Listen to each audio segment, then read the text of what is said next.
Hey, Jonathan, remember that track meet back in high school?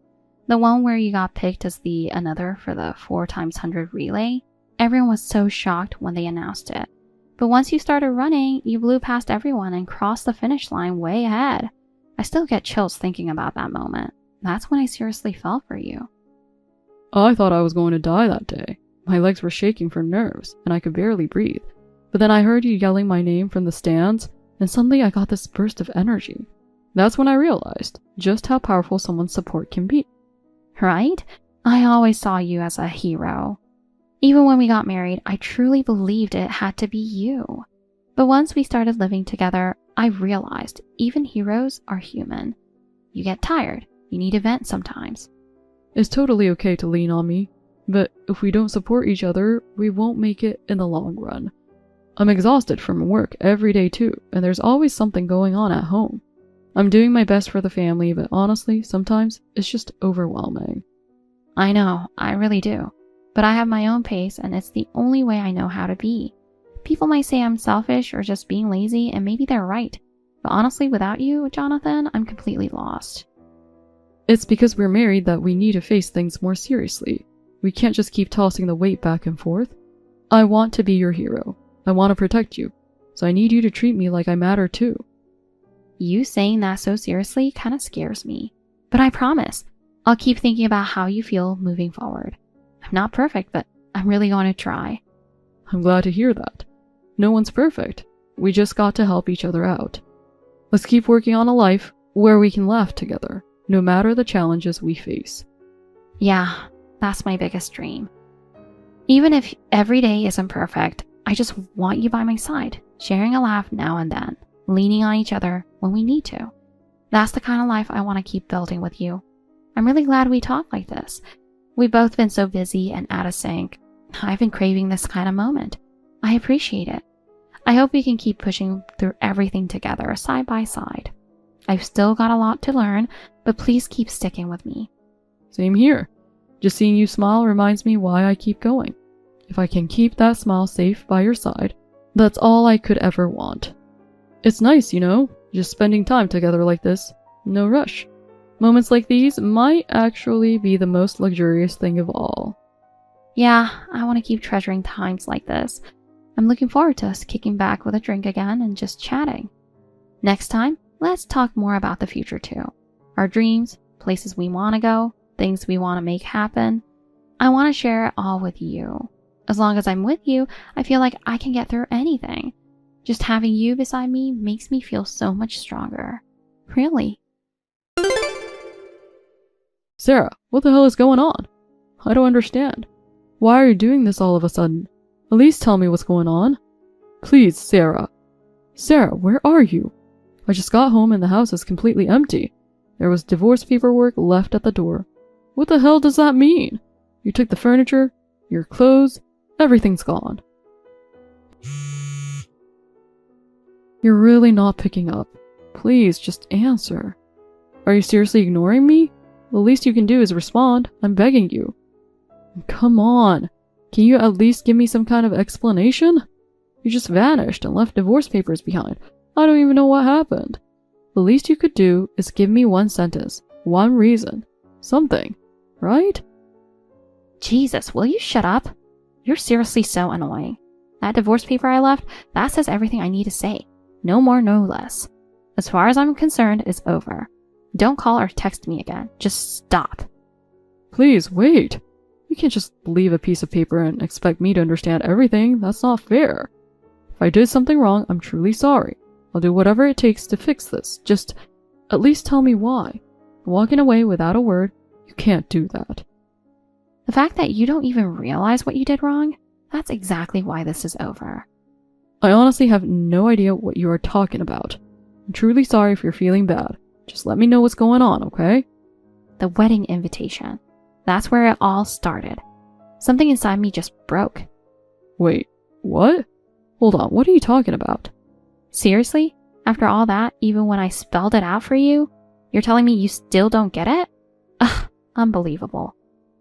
I'm sorry, but I seriously have no idea what you're talking about. I really think there's some kind of misunderstanding. The document you left on your desk. You seriously don't remember what that was? My desk. You mean in my office? Or the counter in the living room? Wow, the fact that your memory's that foggy is actually impressive. I don't know if you left it there on purpose or by accident, but how could you even think about secretly marrying another woman when you already have a wife? What kind of messed up person does that? That's beyond disgusting. Wait, hold on a second. I get that you're upset, but please, just hear me out calmly, okay? Are you talking about that flashy invitation with a red rose on it? Yeah, that's the one. That's what started everything. I don't care what it looked like. The second I read it, everything became crystal clear. No, you've got it all wrong. That invitation wasn't about me getting married at all. What do you mean I've got it wrong? The name on that invitation was clearly your full name. That was from a close guy friend of mine from high school. He was inviting me to his wedding. Oh, really? Funny, I went to the same high school, and I don't remember anyone with the same exact name as you. Are you sure he existed? Yeah, but back then he had a different last name. That's probably why you don't remember him. His parents divorced when he was in college, and he took his mom's last name.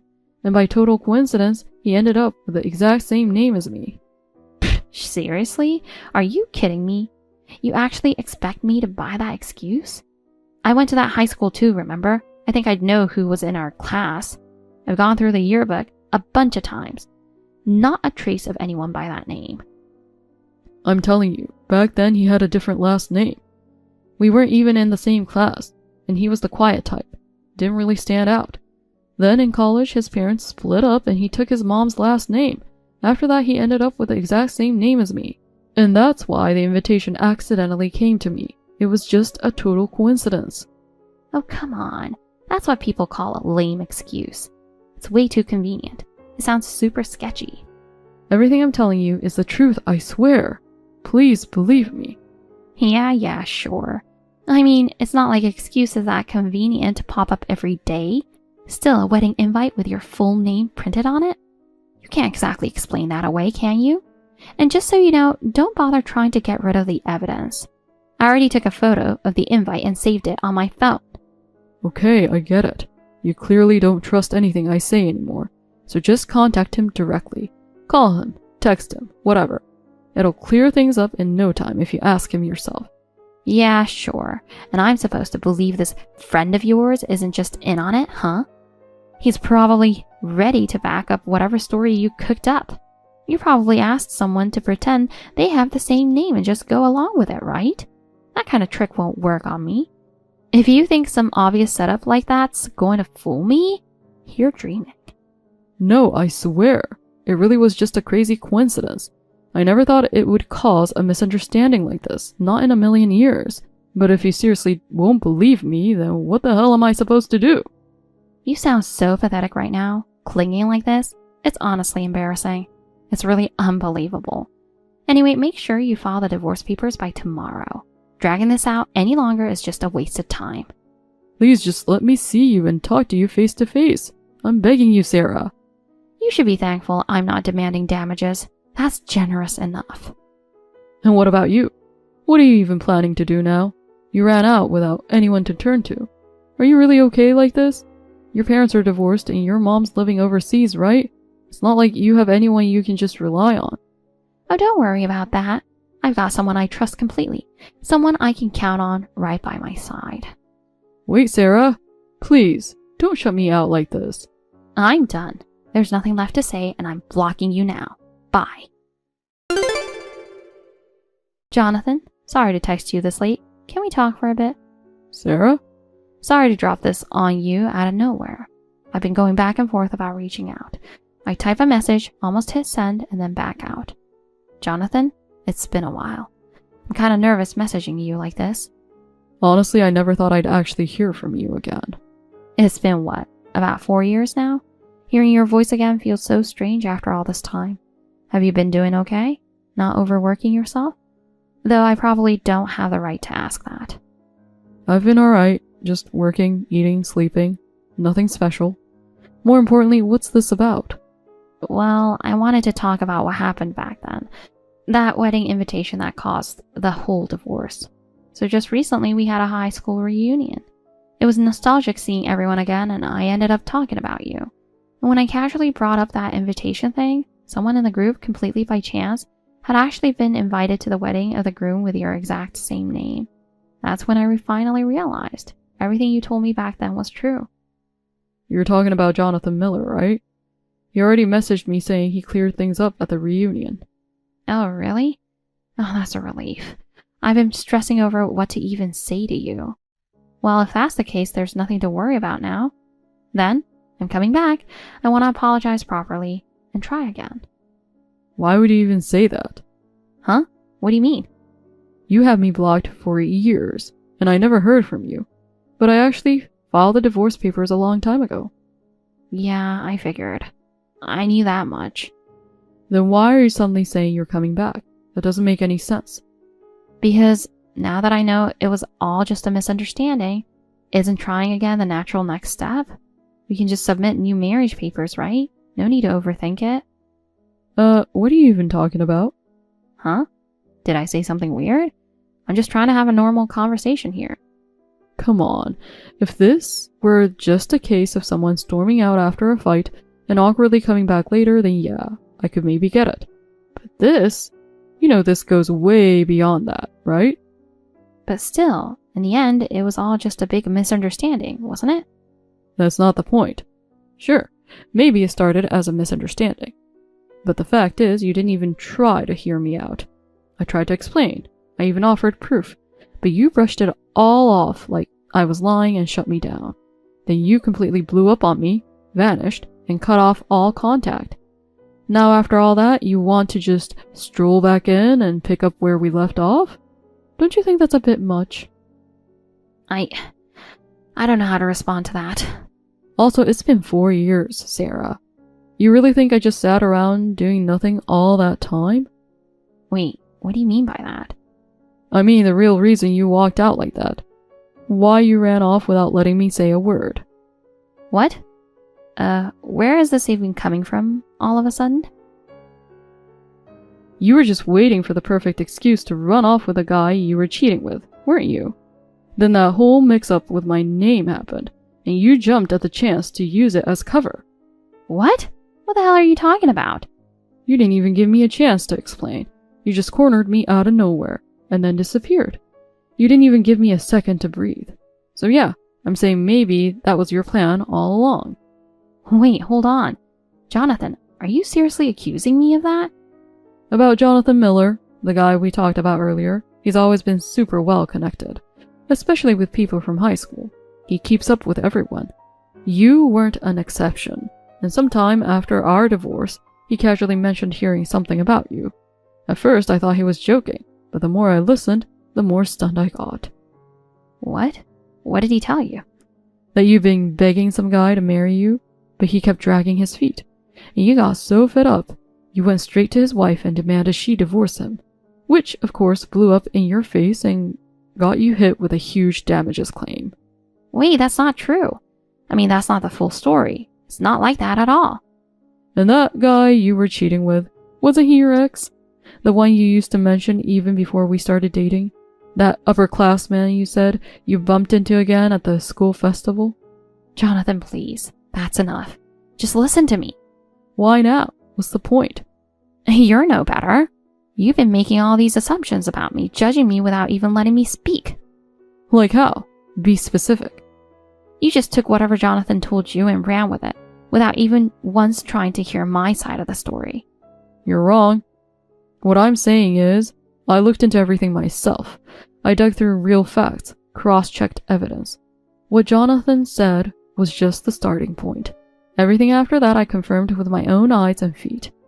So, no matter what I say now, it won't change anything?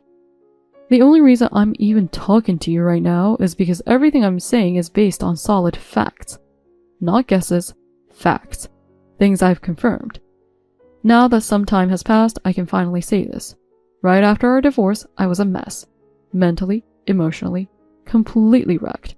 Back then, I honestly believed that ridiculous wedding invitation mix-up was what ruined our marriage. I kept asking myself, did something this stupid really destroy everything we had?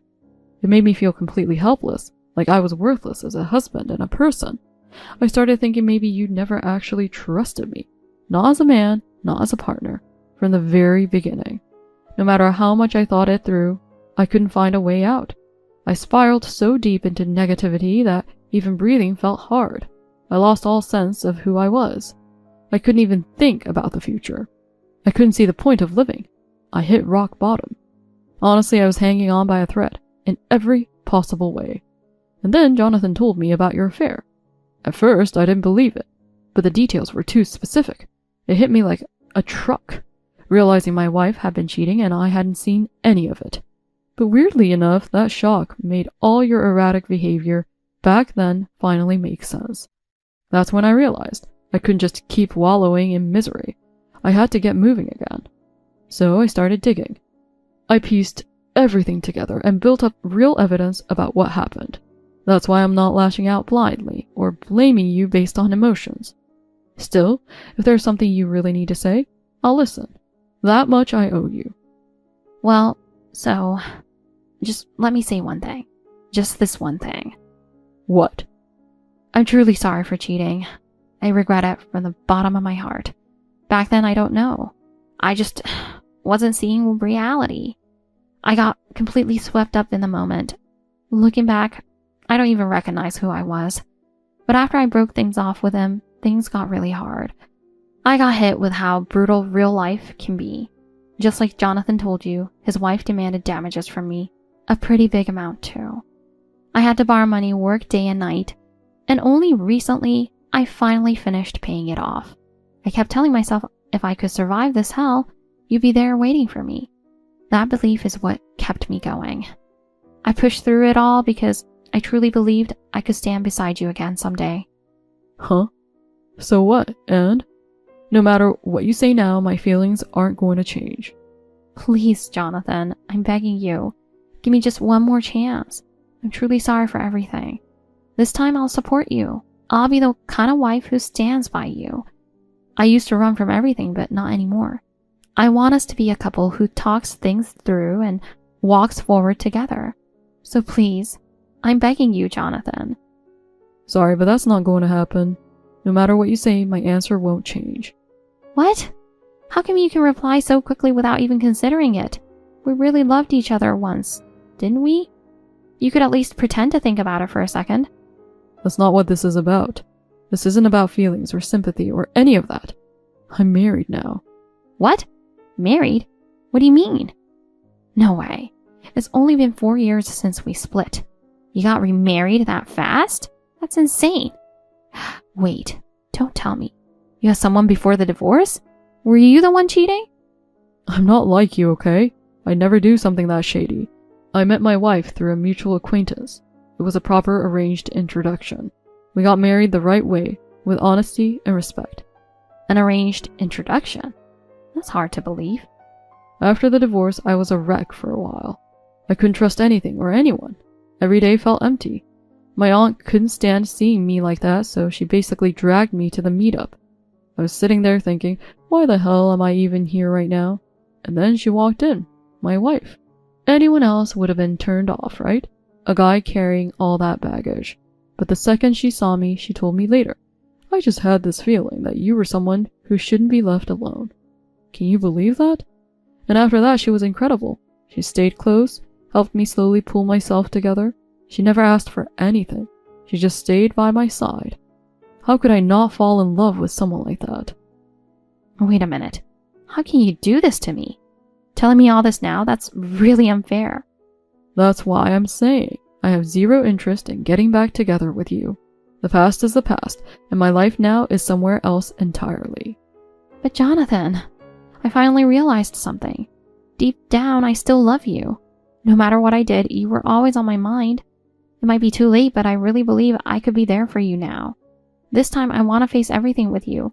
I want to stand by your side. That's why I've made up my mind. I'm coming to your house right now to tell you how I really feel. Wait for me, Jonathan. Yeah, no. Someone else lives here now, and showing up like that would just be a huge problem. Wait, someone else? I changed jobs, started over. I live in a new town now, a completely different life. So even if you came, it wouldn't mean anything. No way. That can't be true. And one more thing. Can I ask you something? The real reason you want to get back together, you're not after the money I saved up while I was single, are you? I hope you're not considering using it to clear your debt or something similar. Because honestly, I can't think of any other reason you'd want me back. If there is one, then tell me. No, that's not it. The debt's already... You racked up that cheating-related debt, worked 2 jobs day and night to pay it off. I'll give you credit for that. But when I discovered you blew hundreds of thousands in a nightclub right after, I couldn't believe it. All that effort, and you didn't even get back to 0. You went right back into the red.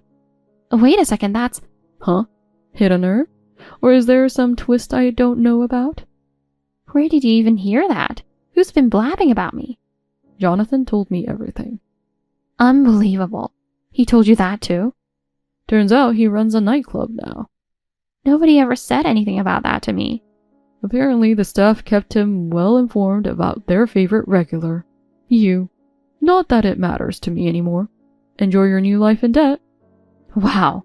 You've really turned into a cold, heartless jerk.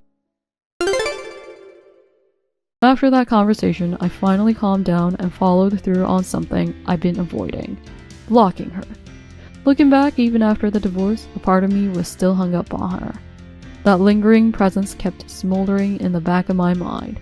But that's all over now. I finally found the closure I needed. The clarity I never had in the mess and heartbreak of those days. As for what Sarah's been up to, Jonathan still updates me from time to time when we're out for drinks. Sounds like not much has changed. She paid off her debt, only to fall right back into the nightclub scene, emptying her wallet and racking up more debt. Trapped in a downward spiral she just can't or won't escape. No one's trying to stop her anymore. Maybe even she's given up. Honestly, I did consider it, suing her for the emotional distress, for the time I lost after the divorce, for everything. I suffered so much. I trusted her completely, and she shattered that. Part of me believed she deserved to pay for what she did. But then I took a step back and looked at my life now. Work's going well. I have a kind, steady wife who's walked beside me through it all. And just recently she told me, we're having a baby. I was so overwhelmed with joy, I could barely breathe. And I realized, I don't want to stain this happiness with resentment from the past. That feeling washed away any urge to take legal action. In the end, trying to get something from Sarah doesn't matter anymore. All I feel for her now is pity. And more than anything, I want nothing to do with her ever again. From now on, I'm dedicating everything I have to my new family. My wife, who's always been there for me, and the little life we've created together.